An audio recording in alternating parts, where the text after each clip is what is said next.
Hi friends, welcome back to my channel Suhas Dev vlogs.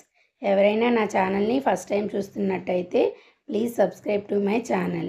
ఈరోజైతే మేము మా మదర్ వాళ్ళ ఇంట్లో చేసిన చిన్న హార్వెస్ట్ అయితే చూసేద్దాం. చూడండి, ఇక్కడ ఒక బర్డ్ నెస్ట్ని అయితే పెట్టింది. అది చాలా క్యూట్గా ఉంది అని నేను వీడియో తీశాను. అయితే ఆ బర్డ్స్ ఆ నెస్ట్ చేయడానికి ఎంత కష్టపడ్డాయంటే చిన్న చిన్న పుల్లలు, చిన్న చిన్న తీగలు లాంటివి తీసుకొచ్చి ఆ బర్డ్స్ అయితే ఆ నెస్ట్ని చేసుకున్నాయండి. ఆ కనిపించే బర్డ్సే ఆ నెస్ట్ని చేసింది. నాకు చాలా బాగా అనిపించింది. అయితే ఈరోజు మేము బీరకాయలు అయితే కోసాము. ఇది ఫస్ట్ హార్వెస్ట్ అండి. మేము వెళ్ళిన తర్వాతే అక్కడికి ఆ కాయలు అయితే కాసాయి. నేనే ఫస్ట్ హార్వెస్ట్ చేస్తున్నాను. నాకు ఇలా ఇంట్లో కాయలు కాయడం, అవి కోయడం అంటే నాకు చాలా ఇష్టం అండి. నేనైతే ఎప్పుడు వాటి చుట్టే తిరుగుతూ చూస్తూ ఉంటాను. సో అలా నేను వెళ్ళినప్పుడే కాయలు కాయడం వల్ల నేను హార్వెస్ట్ చేశాను. ఈ ఈ బీరపాదికే అండి బర్డ్ నెస్ట్ అయితే పెట్టింది. సో రోజు ఈవినింగ్ అయితే వచ్చి అక్కడ పడుకుంటున్నాయి. మళ్ళీ మార్నింగ్ లేచి వెళ్ళిపోతున్నాయి. అప్పుడప్పుడు వచ్చి చూసుకుంటూ ఉంటాయండి.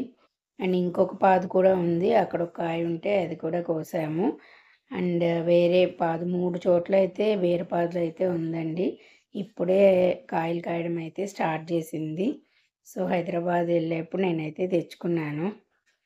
అండ్ ఇంకా బొప్పాయిలండి, బొప్పాయి చెట్టు ఉంది, బొప్పాయిలు ఉన్నాయి. సో అవి కూడా తీసుకొచ్చాము. యాక్చువల్గా నేను నిద్ర లేవకముందే మా డాడీ ఆ బొప్పాయిలన్నీ కోసేసి అక్కడ పెట్టారు. ఇవి చాలా స్వీట్ ఉంటాయండి. అండ్ ఈ ఫ్రూట్స్ గురించి నేను ఒక రీల్ చేశాను కదండి. ఆ రీల్లో అడిగాను, కొంతమంది అయితే ఆన్సర్ చేశారు. అయితే వీటిని టేబుల్ లెమన్ అంటారండి. ఇవి మన నార్మల్ లెమన్ ఎలా యూస్ చేసుకుంటామో అలా యూస్ చేసుకోవచ్చు. ఆ పైన పీల్ తీసిన కట్ చేసిన ఆరెంజ్ కలర్లో ఉంటుందండి. కాయ అయితే కమలాకాయ లాగా అనిపిస్తుంది చూడ్డానికి ఓపెన్ చేసిన తర్వాత. బట్ పులుపు అయితే ఇంకా దానికంటే ఎక్కువ పులుపు ఉండదు, అంత పులుపు ఉంటుందండి. ఈ పనసకాయనైతే మేము ఎక్కడ కొయ్యలేదండి. హైదరాబాద్ వస్తుంటే బందర్ నుంచి దారిలో ఒక చోట అమ్ముతుంటే కొన్నాం. ఇంకా ఈ రోజుకి బాయ్. నెక్స్ట్ వ్లాగ్లో కలుద్దాం.